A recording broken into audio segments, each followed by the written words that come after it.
Hello all, सबको good evening. हम लोग फिर से आ गए हैं अचीव पॉइंट्स आपके लिए तीसरा वीडियो लेके भारतीय संविधान या इंडियन कॉन्स्टिट्यूशन के ऊपर।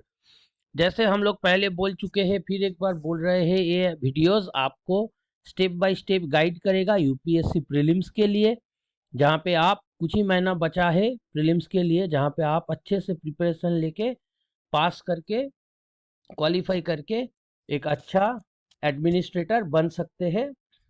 तो फॉर मोर इन्फॉर्मेशन यहाँ पे नीचे फ़ोन नंबर दिया हुआ है और हम लोग क्लास भी चालू करने जा रहे हैं। तो you are all welcome to join. 6 AM से 8 AM मंडे टू फ्राइडे सुबह होगा और शाम को evening 10 PM to 11:30 PM Monday to Saturday होगा, जैसा कि आप लोगों को दिख ही रहा है। तो आइए इसको दिल में रखते हुए कि हमें पास करना है, हमें क्वालिफाई करके अच्छा नौकरी पाना है, हम लोग शुरू करते हैं इंडियन कॉन्स्टिट्यूशन के तीसरे चरण को या तीसरे वीडियो को, जहाँ पे कुछ और क्वेश्चंस, कैसे किस तरह का क्वेश्चंस आता है कहाँ कहाँ से, उसको हम लोग चर्चा करेंगे। तो आइए शुरू करते हैं। हमारा फर्स्ट क्वेश्चन दिया गया है, which of the following employees or officers are covered under the jurisdiction of Central Administrative Tribunal। अब थोड़ा सा हार्ड लग सकता है आप सभी को, तो इसको हम लोग इजी कर लेते हैं। बोला गया है सेंट्रल एडमिनिस्ट्रेटिव ट्राइब्यूनल मतलब केंद्रीय प्रशासनिक जो न्यायाधिकरण है, उसके क्षेत्राधिकार के अंतर्गत कौन से कर्मचारी या कौन से पोस्ट शामिल है। तो आप अगर आईएएस आईपीएस ऑफिसर बनेंगे, यूपीएससी क्रैक करेंगे, तो आप भी इसका एक पार्ट होंगे। तो ये आपके लिए जानना बहुत ही जरूरी होगा कि आप किसके जुरिस्डिक्शन में या इख्तियार में आते हैं, जो आपको कंट्रोल करेगा। तो यहाँ पे दिया गया है, फर्स्ट स्टेटमेंट 1 पे दिया गया है, officers and servants of the supreme court, मतलब सुप्रीम कोर्ट जो उच्च न्यायालय है, उच्चतम न्यायालय के सारे ऑफिसर, आधिकारिक और कर्मचारी, वो आएगा इसमें। 2 पे बोला गया है the secretarial staff of the parliament, मतलब संसद के जो सचिवालय है उसके सारे कर्मचारी। तीसरा है officers of all India services, मतलब जो यूपीएससी आप देने जा रहे ऑफिसर बनेंगे तो उसी का आप लोग भी officers of all India services. और चौथा है civilian employees of defence services, रक्षा सेवाओं के सिविलियन कर्मचारी। अब नीचे हमारे ऑप्शंस दिया गया है 1 2 3 2 3 3 4 एंड 1 2 4। इनमें से हमें चूज करना होगा कि सेंट्रल एडमिनिस्ट्रेटिव ट्राइब्यूनल या प्रशासनिक न्यायाधिकरण, केंद्रीय प्रशासनिक न्यायाधिकरण के अंतर्गत कौन कौन आते हैं इसके जुरिस्डिक्शन में। तो आइए इसका आंसर क्या होगा। इसका आंसर हम लोग देखें तो हमारा आंसर होगा ऑप्शन सी। ऑप्शन सी में क्या बोला गया है?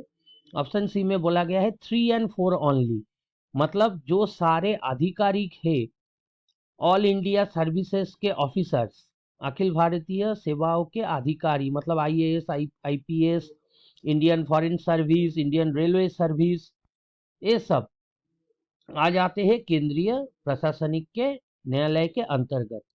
और दूसरा है civilian employees of the defence services, मतलब डिफेंस में जो सिविलियन काम करते हैं, एम्प्लॉय सिविलियन है, उसके वो लोग उसके अंतर्गत आएंगे।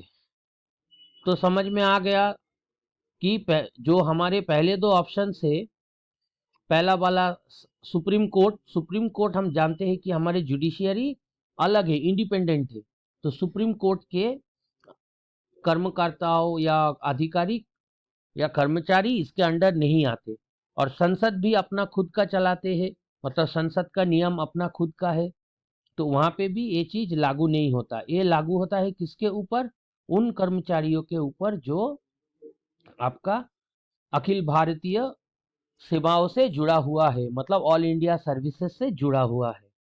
तो हमारा राइट आंसर यहाँ पे क्या होगा? हमारा राइट आंसर यहाँ पे होगा option C, that is 3 and 4 only.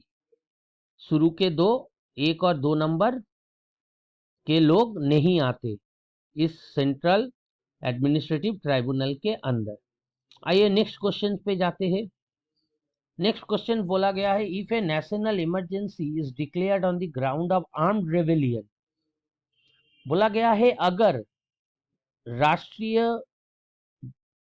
आपातकालीन अवस्था जो है, नेशनल इमरजेंसी डिक्लेयर्ड, अगर कोई सशस्त्र विद्रोह हुआ तो, मतलब बंदूक वगैरह, गोला वगैरह, बम वगैरह लेके अगर कोई प्रोटेस्ट या कुछ ऐसा हुआ तो, दंगा फसाद हुआ तो, उस हिसाब में if A national emergency declare तो क्या होना चाहिए। इधर पे मौलिक अधिकार रिलेटेड दिया गया है, मौलिक अधिकार सस्पेंड होगा या होगा तो कौन सा होगा, क्या होगा, यही सवाल है रिलेटेड, कि अगर राष्ट्रीय आपातकालीन घोषित किया जाता है सशस्त्र विद्रोह के आधार पे, तो उस स्थिति में क्या होगा। फर्स्ट हमारे स्टेटमेंट दिया गया है, fundamental rights under article 19 are automatically suspended. मतलब संविधान के 19वें अनुच्छेद में जो मौलिक अधिकार हमें दिया गया है कि हम कुछ भी बोल सकते हैं, कहीं भी आ जा सकते हैं फ्रीली देश के अंदर, ये सस्पेंड हो जाएगा अपने आप। मतलब ये बोलना नहीं पड़ेगा या करना नहीं पड़ेगा, ऑटोमेटिकली अपने आप सस्पेंड हो जाएगा। दूसरा बोला है, president can suspend the right to move the court for the enforcement of fundamental rights. बोला गया है हमारे भारत के जो राष्ट्रपति है, मूल अधिकारों के प्रवर्तन हेतु न्यायालय में समोवेदन करने के अधिकार को राष्ट्रपति निलंबित कर सकता है। मतलब अगर आपका मौलिक अधिकार भंग हुआ, सोचिए आपको रोक दिया गया कि आप कहीं जा नहीं सकते, इमरजेंसी के टाइम फ्रीली मूव नहीं कर सकते, आपको पकड़ा जाएगा, तो आप कोर्ट में जा सकते हैं कि हमारा मौलिक अधिकार क्यों भंग किया जा रहा है, हमें क्यों रोका जा रहा है।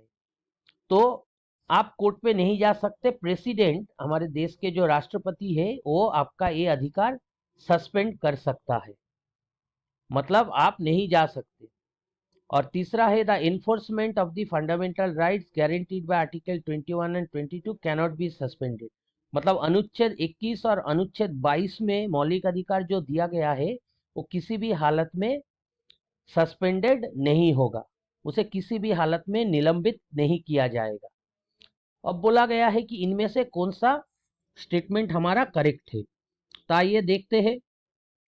तो हमारा इधर राइट आंसर क्या होगा, हमारा इधर राइट आंसर होगा ऑप्शन बी। मतलब ऑप्शन बी में क्या बोला गया है, ऑप्शन बी में हमारा बोला गया है टू ओनली। मतलब कौन से सही है यहाँ पे, यहाँ पे सही है हमारा स्टेटमेंट नंबर 2। मतलब राष्ट्रपति आप आपके मौलिक अधिकार भंग के खिलाफ अगर कोर्ट में मूव कर सकते हैं नॉर्मली, लेकिन आपातकालीन स्थिति में या इमरजेंसी के टाइम पे आप वहां पे कोर्ट पे नहीं जा सकते बोलने कि मुझे क्यों रोका जा रहा है, मुझे मेरा मौलिक अधिकार भंग क्यों हो रहा है।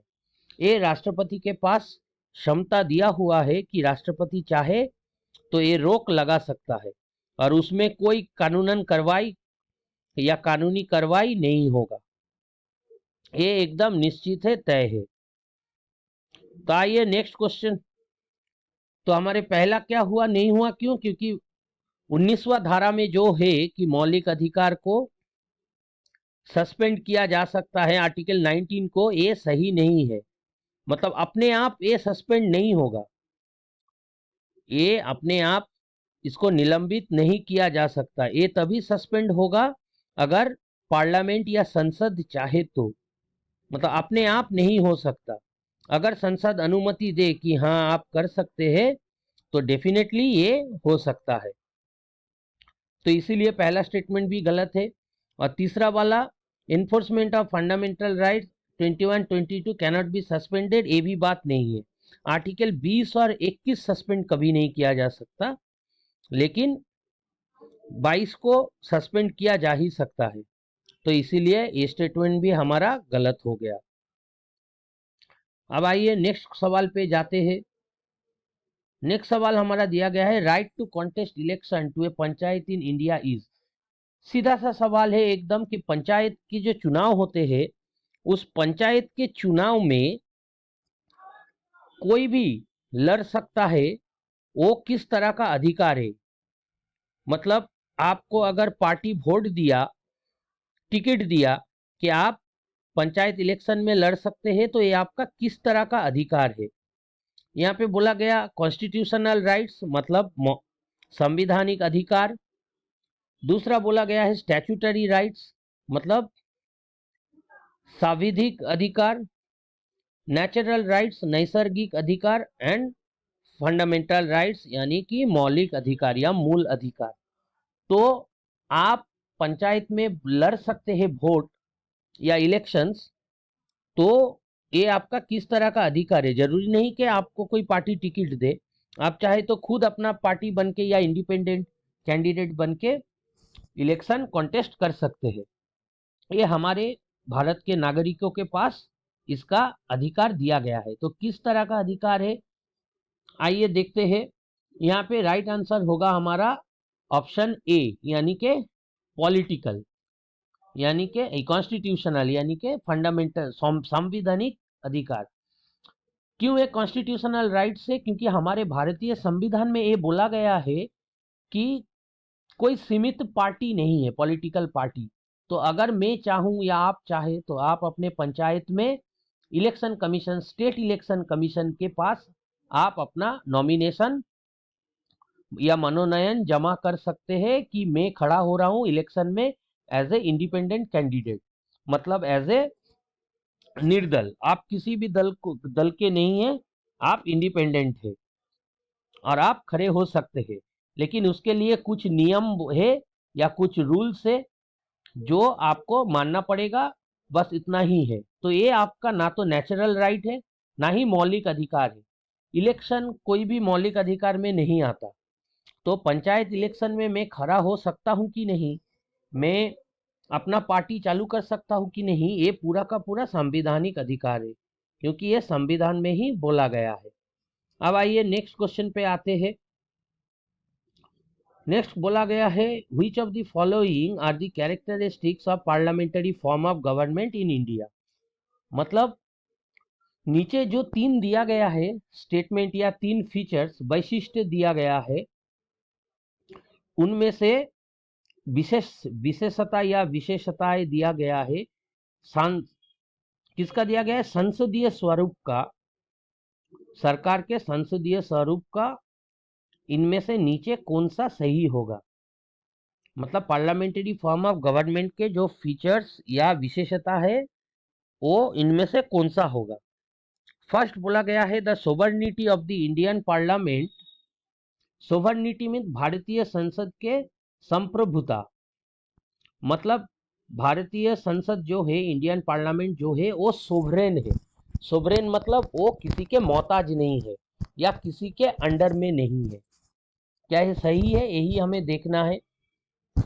दूसरा बोला गया है presence of nominal and real executives. दो तरह के एग्जीक्यूटिव या हेड होगा, प्रधान होगा।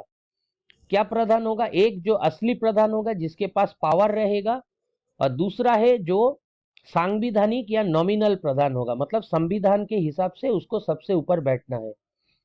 तो हम ये जानते हैं कि भारत में दो तरह के एग्जीक्यूटिव है हमारे, नॉमिनल है और रियल भी है। नॉमिनल एग्जीक्यूटिव या सांविधानिक एग्जीक्यूटिव बोला जाता है कार्यपालिका किसको, राष्ट्रपति को, मतलब प्रेसिडेंट। और रियल एग्जीक्यूटिव कौन होता है, हमारे प्राइम मिनिस्टर यानी प्रधानमंत्री। तो दूसरा वाला स्टेटमेंट हमें सही दिख रहा है, presence of nominal and real executive. तीसरा बोला गया है collective responsibility of the executive to the legislature. Executive मतलब जो नियम वगैरह चालू करते हैं, उसको साइन करके चालू करते हैं, एप्लीकेबल करते हैं। और लेजिस्लेचर का मतलब होता है कि जो रूल्स बनाते हैं हमारे देश में। पार्लियामेंट, लेजिस्लेचर का मतलब हम बोल सकते हैं संसद या पार्लियामेंट। तो हमारे जो भी एग्जीक्यूटिव है, राष्ट्रपति, प्रधानमंत्री, सब कोई पार्लियामेंट के जवाबदेही करेगा या पार्लियामेंट के तरफ अपना आंसर करेगा। तो नीचे इनमें से कौन सा सही है, आइए देखते हैं। तो हमारा राइट आंसर हुआ ऑप्शन सी। ऑप्शन सी पे बोला गया है 2 and 3 ओनली। मतलब स्टेटमेंट 2 और 3 यही दो विशेषताएं है पार्लियामेंट्री गवर्नमेंट का। तो हम लोगों ने देख लिया कि हमारे भारत में दो तरह का हेड है, एग्जीक्यूटिव नॉमिनल एग्जीक्यूटिव प्रेसिडेंट है और रियल एग्जीक्यूटिव प्राइम मिनिस्टर है। तो ये हमारा सही स्टेटमेंट हो गया।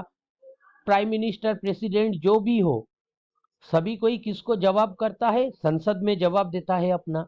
तो तीसरा वाला भी सही है, लेकिन पहला वाला गलत है। सोवरेन यानी फ्री फ्रॉम एक्सटर्नल कंट्रोल। तो एक कंट्रोल भारतीय संसद कंट्रोल में ही होगा, क्योंकि इसे हम चुनते हैं, आम जनता इसे चुनता है वोट के माध्यम से। तो अगर कल चाहे उसका 5 साल पूरा हो जाए तो हम उसको गिरा भी सकते हैं गवर्नमेंट को। तो वो सोवरेन नहीं है। सोवरेन मतलब किसी के अंडर नहीं रहना, जो हमारे देश है। तो भारतीय संसद संप्रभुता नहीं है, लेकिन भारत देश संप्रभुता है, वो किसी के अंडर नहीं है। अब आते हैं नेक्स्ट क्वेश्चन पे। नेक्स्ट क्वेश्चन बोला गया है consider the following statement regarding election commission. मतलब निर्वाचन आयोग के संदर्भ में निम्नलिखित में कौन से कथनों पर विचार करके बोलना है कि सही है कि नहीं। फर्स्ट बोला गया है the constitution has prescribed qualification and terms of the member of election commission. मतलब भारतीय संविधान में हमारे जो इलेक्शन कमीशन के मेंबर होंगे, जो head election commissioner, chief election commissioner और उसके बाकी और 4-5 मेंबर, तो उनका जो योग्यता है वो संविधान में बोला गया है पहले से कि ये योग्यता रहने से ही ये इलेक्शन कमीशन में आ सकता है। और दूसरा बोला गया retiring election commissioners are debarred from any other appointment by the government. मतलब जो इलेक्शन कमिश्नर एक बार हट गया अपने पोस्ट से, रिटायर कर गया, तो वो सरकार के किसी भी दूसरे पोस्ट पे बैठ नहीं सकता और उसे नहीं दिया जाएगा कोई अपॉइंटमेंट। तो आइए देखते हैं कौन सा हमारा यह सही आंसर होगा। राइट आंसर होगा ऑप्शन डी। ऑप्शन डी में क्या बोला गया है, नाइदर वन नॉर टू। इसका मतलब दोनों में से कोई भी सही नहीं है, दोनों ही गलत है। क्यों? क्योंकि संविधान में कहीं नहीं बोला गया है कि इलेक्शन कमीशन में जाने के लिए क्या आपका क्वालिफिकेशन या क्या आपका योग्यता होना चाहिए। ये सरकार तय करता है किसको भेजना है किसको नहीं। और दूसरा है कि रिटायर होने के बाद वो दूसरा सरकारी पोस्ट पे बैठ नहीं सकता या रिक्रूट नहीं हो सकता, ये भी गलत है। वो हो सकता है। तो हमारा दोनों स्टेटमेंट गलत है। तो दोस्तों यही रहा हमारे आज के वीडियो में 5 क्वेश्चंस, जिसको हमने एक्सप्लेन किया अच्छे से। उम्मीद है आप लोगों को समझ में आया और आप लोग और अच्छे से प्रैक्टिस करेंगे और अच्छे से वीडियो देखेंगे ताकि आपको समझ में आए। तो आज इतना तक ही रखें। सबको take care and good night. Thank you.